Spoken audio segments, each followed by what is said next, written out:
After months of waiting, here it finally is, the world's most accurate Lego Ultimate Valkyrie. Spanning something like 9 generations of evolutions, Ultimate Valkyrie is the culmination of Beyblade Burst, and with the new Beyblade X around the corner, I think it's an appropriate time to send off the series with one final giant Lego bay. Once again, huge thanks to Jireh Choo for providing the template for the design. If you want to hear my thoughts about making Beyblade X in Lego, stick around till the end of the video, but otherwise, let's start reviewing this thing. Just like the real bay, this can be broken into 5 parts.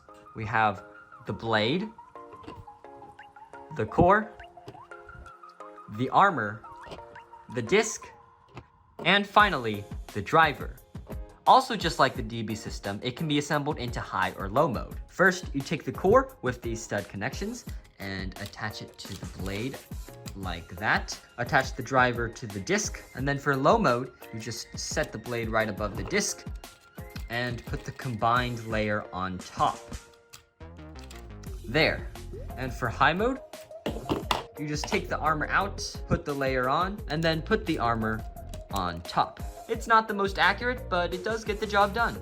But of course, I'll keep it in low mode since it's obviously the superior mode. Now that we've gone over the Lego BU system, let's go over each individual part. First is the driver, which is variable dash. Theoretically, when it's used in battle, these studs will fall off, and it'll awaken just like the real variable driver, being shorter and more aggressive. Next, the disc is Legacy, which has the same 6-bladed shape and aerodynamics as Boost. As you can see from the side view here, its blades point upwards, and there's notable gaps in the structure. Up next is the 9 armor. Pretty simple, which brings me to the blade. Definitely the star of the show with the core. I'm not going to point out all the references that the blade and core make with previous Valkyrie generations, since that would take pretty long and you probably know most of them or aren't interested. But what I can talk about is just how cool this layer looks. It's very cool. Deal with it. Finally is the core, which, while a bit messy, captures a lot of detail. It's got that V, these red lightning things, and the red face scar in the face here, which, I mean, you can't tell that's a face, but I did the best I could. Now, ordinarily, I would do a time lapse of me building the entire bay, but since I really don't want to do that, I'll try out something new in the form of a stop motion.